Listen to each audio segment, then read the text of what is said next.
Dia orang tak faham, lepas tu dia orang salah faham, lepas tu dia orang kafirkan kita, sesatkan kita sebab dia orang yang salah faham.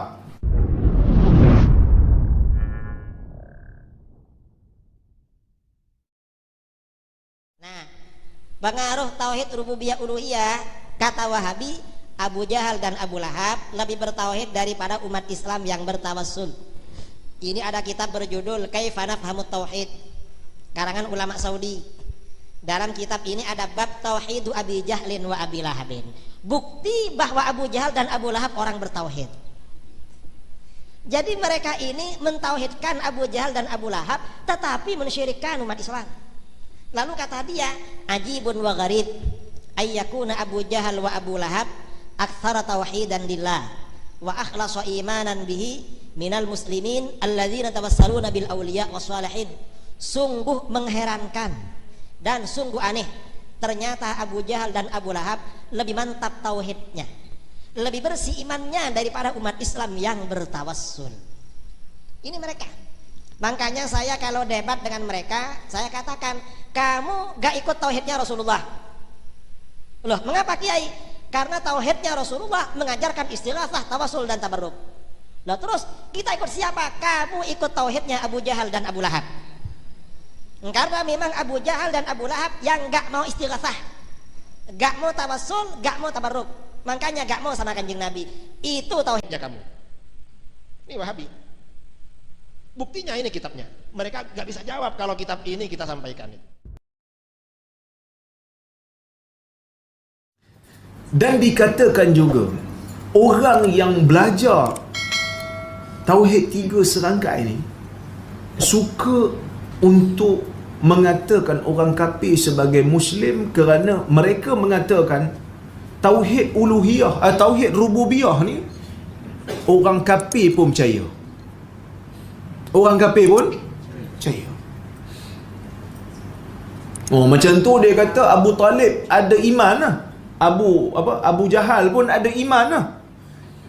Sebab dia orang percaya pada tauhid rububiyah. Dia orang percaya Allah Ta'ala tu mentadbir. Dia orang percaya Allah Ta'ala tu mencipta. Kita kata, bukan kita yang kata, Allah yang kata. Wala in sa'altahum man khalaqas samawati wal ard la yaqulunna Allah. Kalau kamu tanya mereka, wahai Muhammad, mereka ni orang kafir zaman Nabi, siapa yang menciptakan langit dan bumi? Mereka akan kata Allah. Bahkan kalau kita baca surah An'am pun clear, memang orang Quraisy tahu Allah Ta'ala ada. Bahkan mereka bila nak korban, mereka khas untuk Allah. Yang ni untuk Allah, yang ni untuk kami punya berhala. Bahkan bila dia orang ditanya, kenapa dok sembah berhala? Dia kata apa? Ma na'buduhum illa liyuqarribuna ilallahi zulfa. Kami tak sembah berhala tu, melainkan berhala ni yang akan menjadikan kami lebih hampir kepada Allah. Bukan kita yang kata, Allah yang kata. Tapi itulah masalah mereka ni. Dia orang tak faham, lepas tu dia orang salah faham, lepas tu dia orang kafirkan kita, sesatkan kita sebab dia orang yang salah faham. Dia orang kata, ini senang, dia kata, orang kafir pun ada tauhid, maksudnya orang kafir pun beriman. Tak, nanti dulu. Dia akidah ni, dia bukan boleh percaya sikit-sikit, kena percaya semua. Rukun iman ada berapa? Ada 6. Rukun iman ada 6. Katalah satu orang dia percaya Allah Ta'ala ada. Dia percaya dengan hari kiamat. Dia percaya dengan adanya malaikat. Dia percaya dengan qada dan qadar daripada Allah, walaupun baik ataupun buruk, dia percaya semua daripada Allah. Dia percaya dengan hari pembalasan. Dia percaya dengan rasul-rasul. Cuma dalam banyak-banyak senarai rasul, satu rasul dia tak percaya, Muhammad sallallahu alaihi wasallam. Mukmin ke dia? Orang Kristian percaya tak dengan rukun iman sebahagiannya? Percaya. Orang Yahudi percaya tak dengan rukun iman sebahagiannya? Percaya. Kita nak kata dia mukmin? Tak. Sebab dia percaya hanya sebahagian. Begitu juga dengan orang kafir Quraisy. Kita bukan kata dia mukmin, kita kata dia beriman dengan tauhid rububiyah. Dia mengaku, tetapi dia tidak melaksanakan tuntutan tauhid uluhiyah, menyebabkan dia menjadi kafir. Dah orang percaya, takkan kita nak kata dia tak percaya? Kalau dia tak percaya dengan tauhid rububiyah, maka etislah dia. Dia bukan musyrik, dia ateis, mulhid. Sebab itu dalam istilah agama ni dibezakan. Mulhid maksud dia ateis, musyrik maksud dia orang yang mensyirikkan Tuhan, maksud percaya pada Tuhan tapi dalam masa yang sama syirikkan Tuhan dengan dia menyembah berhala-berhala. Ayat Quran yang mengatakan orang-orang musyrik ni sebenarnya percaya pada Tuhan, percaya wujudnya Tuhan. Allah Ta'ala sebut, Qul ara'aitakum in atakum azabullah aw atatkumus sa'ah aghairallahi tad'un in kuntum sadiqin bal iyyahu tad'un fayakshifu ma tad'una ilayhi insya wa tansawna ma tusyrikun. Katakan wahai Muhammad kepada orang-orang musyrik, adakah tidak kamu melihat jika datang kepada kamu azab Allah ataupun datang kepada kamu hari kiamat, adakah selain daripada Allah kamu nak seru jika kamu benar-benar orang yang bercakap benar? Bal iyyahu tad'un, bahkan Tuhanlah yang Tuhanlah, Allah lah Tuhan yang kamu seru. Fayakshifu ma tad'un, supaya dia menyingkap balik apa yang diberikan kepada kamu, maksudnya diangkat azab itu, dan kamu lupa berhala-berhala yang kamu syirikkan Allah dengannya. Takkan kita nak kata ayat Quran ni pun salah? Ayat Quran ni, ayat Quran mengatakan bahawasanya orang musyrik dia sembah berhala, tapi bila mana datang bala kat dia, datang azab Allah kat dia, baru dia ingat nak seru nama Allah. Kemudian tauhid asma wa sifat ini untuk menyesatkan dan mengkafirkan mayoritas umat Islam yang akidahnya takzir. Jadi memang dari tauhidnya saja mereka, tauhidnya ini memang tauhid apa ya? Tauhid mengkafirkan umat Islam di luar golongannya. Baik. Kemudian dia kata, orang yang belajar tauhid 3 ni mudah nak kafirkan orang lain. Saya nak jawab daripada beberapa sudut lah. Yang pertama sekali, orang yang belajar tauhid 3 ni tuan-tuan, kita semua ni yang ada muda-muda ni 30-an, 40-an biasanya akan belajar tauhid ni. Tuan-tuan sepanjang hidup ada kafir orang? Bahkan orang yang tak suka dengan tauhid 3 ni kuat kafir orang. Mu kafir.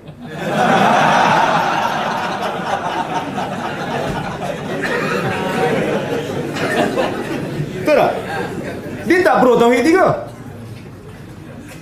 Taklah, maksud dia nak kata orang pro tauhid 3 kafir ke orang, kita tak nampak bukti.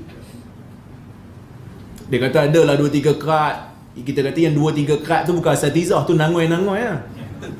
Bukan asatizah. Orang yang pro, yang betul-betul asatizah, maksud ilmuwan yang pro pada tauhid 3, jarang kita nak dengar dia kafirkan orang. Bahkan kadang-kadang yang pro tauhid apa sifat 20, yang suka kafirkan orang tu, suka kafirkan orang ni, orang tu mujassimah, orang ni musyabbihah, menjisimkan Allah, menyamakan Allah dengan makhluk, halal darah, kita tak pernah kata.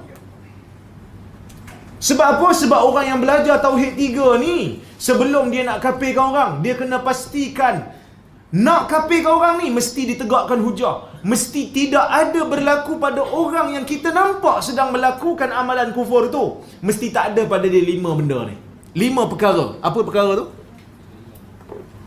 Jahil. Kadang-kadang dia buat dalam keadaan dia jahil, dia tak kafir. Kadang-kadang dia buat kerana ada takwilan, dia takwil, maksud dia ada tafsiran dia sendiri. Ataupun kadang-kadang dia buat benda tu kerana dipaksa. Yang keempat, kerana dia silap. Dan yang kelima, lupa. Maka 5 benda ni kalau ada salah satu cukup menghalang kita daripada nak kafirkan orang. Jadi sebab itu jangan cepat sangat. Dan mereka mengatakan tauhid 3 serangkai ini adalah bid'ah. Dia kata macam mana satu orang yang sangat ekstrim menentang bid'ah dalam bab ibadah, tiba-tiba mereka boleh membenarkan bid'ah dalam bab akidah. Kita kata tak bid'ah pun. Sebab benda yang kita bincang ni metod nak faham saja. Kalau tauhid 3 serangkai ni bid'ah, mengaji usul fiqh pun bid'ah. Zaman Nabi mana ada mengaji usul fiqh dalam keadaan tersusun dan bersilibus macam sekarang? Tapi adakah bid'ah? Tak bid'ah lah, sebab dia susun je. Cara nak faham, semua dia punya bahan mentah daripada Quran dan Sunnah. Zaman Nabi ada orang mengaji. Okey, sejam ni kita kelas akidah Semua daftar. Okey, kelas faraid. Semua pergi daftar kelas faraid. Tak adalah. Nabi mengajar ikut zaman tu lah. Tak adalah dia nak buat satu subjek yang okey 3 jam kredit 3 jam. Assignment hantar. Tak adalah. Zaman tu punya cara lah, zaman ni punya cara beza lah. Tapi semua bahan mentah diambil daripada Quran dan Sunnah. Nah, termasuk ini apa? Ibnu Taimiyah berbeda masalah tauhid 3 Ibnu Taimiyah. Ini pokok perbedaan kita dengan Wahabi, tauhid bagi 3. Pendapat Ibnu Taimiyah dalam usul atau akidah atau dalam furu' yang diposisikan seperti usul, sebagian besar yang berbeda dengan mayoritas umat Islam masuk dalam rumusan pembagian tauhid menjadi 3 yang dibuatnya. Apa itu? Tauhid rububiyah, uluhiyah, tauhid asma wa sifat. Ini tauhid Ibnu Taimiyah. Begitu juga dengan tauhid 3 serangkai ini. Dia kata ini ciptaan Ibnu Taimiyah. Ciptaan Ibnu Taimiyah. Kita kata sebelum Ibn Taimiyah, ulama awal dah sebut dah. Sebelum daripada Ibn Taimiyah menyebut tauhid uluhiyah dan rububiyah, At-Tabari sebut dah dalam kitab dia tafsir Tabari tu. Tabari sebut dah. Tabari awal lagi. Tabari kurung ke berapa? Kurung keempat kan? Tabari kurung keempat. Bahkan selain daripada Tabari, Ibn Battah sebut dah.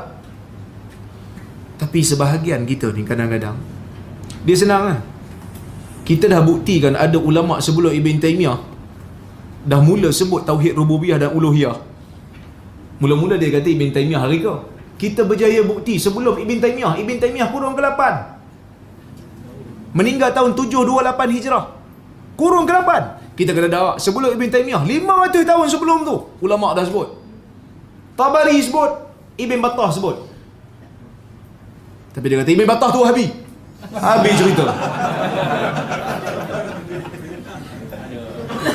Letih kan?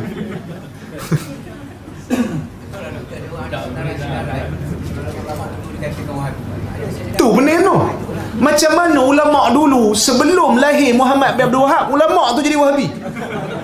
Wahabi ni asal daripada Muhammad bin Abdul Wahab. Orang yang lahir dulu dizalimi. Macam mana hang lahir lepas pada aku jadi pengikut hang? Aku mati dulu beribu tahun. Zalim sungguh. Tapi Tabari dia orang tak berani lah. Sebab Tabari memang dia orang pakai. Tabari mana orang pakai. Jadi sebab itu kita kata sebenarnya tauhid 3 ni tak ada isu pun. Dia isu je senang ya. Isu dia bila mana kita bertarung nak mencari pengaruh, itu je. Tu je.